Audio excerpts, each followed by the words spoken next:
Hi. So I wanted to respond to this comment because it is a great jumping off point for conversation. I am not in any way attacking or, criticizing this comment because it is a valid point. But I also think there's more to it than just saying there needs to be a little more nutritious, less sugar, less whatever available in these meal kits or provided by food banks. If you didn't see my video about weekend meal kits that are being provided by certain county library locations for kids who might not have access to food over the weekend, Saturday and Sunday, you can click the link. It takes you back to the video. But in a nutshell, the food provided in reference to the package that she was speaking of had little boxes of knockoff Frosted Flakes and Rice Krispie cereal, a carton of milk, a carton of OJ, a diced pear in a cup, and strawberry cream cookies, and I think that was it. Yeah, I think that was it. And also included in the kit were dried black beans, dry elbow macaroni, and a little 1-serving box of mac and cheese. Again, you can go see the video where I explain why this is being provided at all through the library system. There are a lot of different ways to approach this topic, and am I an expert? No.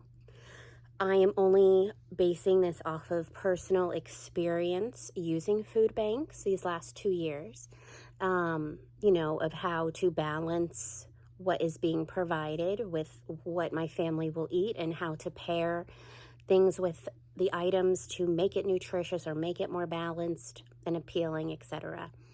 As well as I like reading articles and watching, research videos about this topic.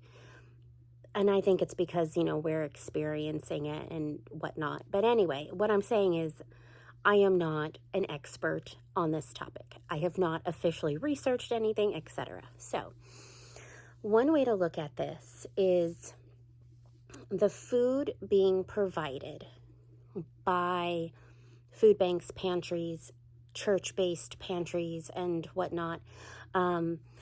They can only provide what they have the finances to provide through grants and whatnot. And a lot of the products that are shelf stable have a lot of sodium and a lot of sugar, both for preservation and taste. Is that the best? No. Is that what is available right now? Yes. Not all food banks can offer fresh items such as fresh produce, fresh dairy, fresh meat, anything that needs refrigeration. Not all facilities have the means to do that. And if they do, it might literally just be in large ice chests and they are trying to move it out quickly to individuals. And for example, at my library, they don't have any refrigeration to accept fresh things. So all of these little meal kits are in boxes. It has to be shelf stable, and it has to be everything and anything that doesn't need refrigeration. That box of milk does not need refrigeration till the seal is popped, things like that. Some of these food banks are also being powered by donations, and some people are donating out of their own pantries, things that they no longer want to eat or can eat. They've changed their personal diets and they're getting rid of the things they no longer want to consume. Or they're going to stores and buying things that might be on sale, or they're just buying things that are cheap enough for them to buy so that they can donate. So again, they might not be looking at the sodium content of soups. They're just going to be buying the cheapest soup so that they can make a contribution, just as an arbitrary example.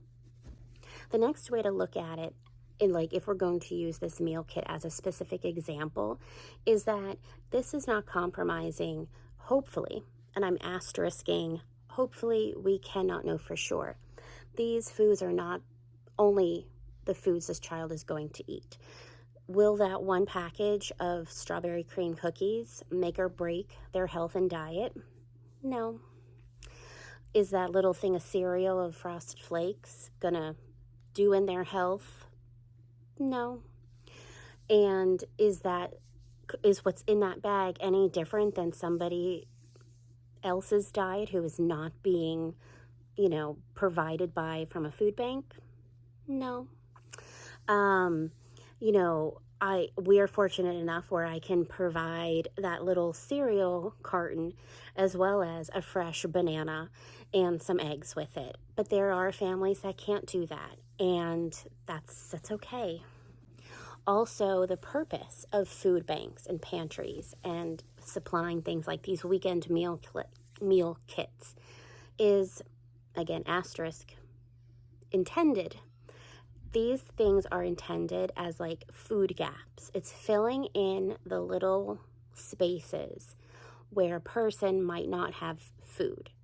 So after they pay their bills, they can go to the grocery store and get toilet paper, diapers, some crackers, maybe some chicken, and that's it. And then you're going to the food bank to fill in those gaps. So this meal kit is hopefully just filling in the gaps. So like I said, they can offer the cereal as well as something else. They can give the cookies as a dessert after a meal. They are pairing the black beans with other things. But at the end of the day, this might be it. And while we would love to say, man, I wish it was, better calories and better fats and better sugars and carbs and sodiums, we want kids, anybody, not to go to bed hungry. I think it's kind of like, how do you want to argue this topic? And I'm not saying the commenters arguing or anything like that. It's just a phrase. Because I was reading this article that was saying when people are donating or food banks are providing organic, low sodium, low fat, low calories, low sugar, sugar-free, whatever, the foods aren't being eaten and it is going to waste, or they're prepared and then found not to be appealing. So then you have waste, and then it becomes like criticizing the palates of people and the diets and choices of people. And not a lot of people who are food insecure are going to turn down something for not being non-organic, non-low sodium, unless it is because of their health. They are diabetic, they have high blood pressure, they have celiac disease, whatever.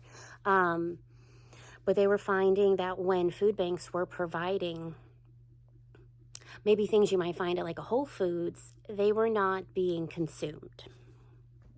I think discussions and arguments should be shifted to that the foods being supplied to individuals from food banks needs to be not expired, not moldy.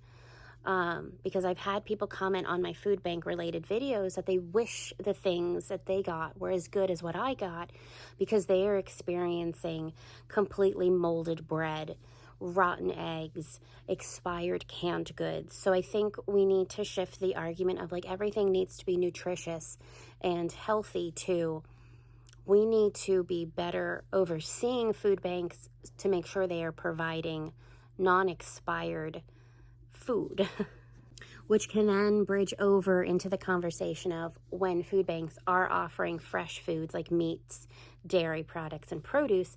These products are on their last leg. They might have already been expired, like the sell-by date has already been passed. These things are wilting, have rotted bits in it, etc. When we have gotten things like produce, it's like, please eat this immediately. Or if it's like a meat, we're being told, eat it tonight or freeze it. If it's a dairy product, please sniff it first. So these food banks are not getting like primo products. They're getting the last legs on these products.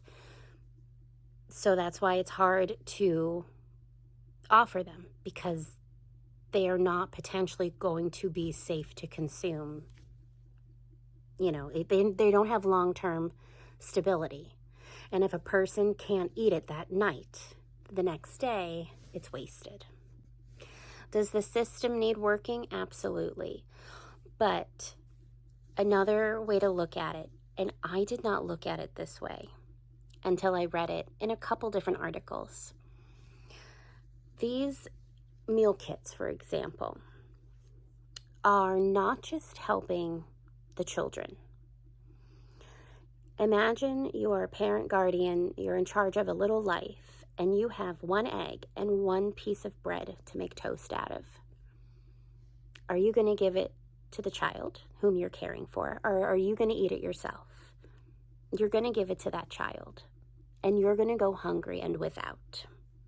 So this meal kit, again, using it specifically as the example, is not only giving the child a breakfast, a lunch, and a dinner, but it's also making sure the other people in that house who only have access to what is in their fridge and freezer and pantry are being fed, that they are not giving up food. So it's helping multiple people. And looking at it that way, I think, puts another perspective on this. I think at the end of the day, if we were to say to food banks, you have to have this nutritional standard in order to operate, they wouldn't be able to operate. And then these services wouldn't be available and people would be going hungry. In our country, in America, we have so many steps to take to provide to anybody and everybody, be it from a food bank or a grocery store, better food at more affordable prices, making it accessible to everybody and not just a certain amount of people who can afford it because they can afford a Whole Food situation or something. Okay, I've blabbed enough. But I appreciate this comment because it got me thinking. And, yeah. All right, I'm going to go now. I hope y'all are doing okay. And I'll talk to you later.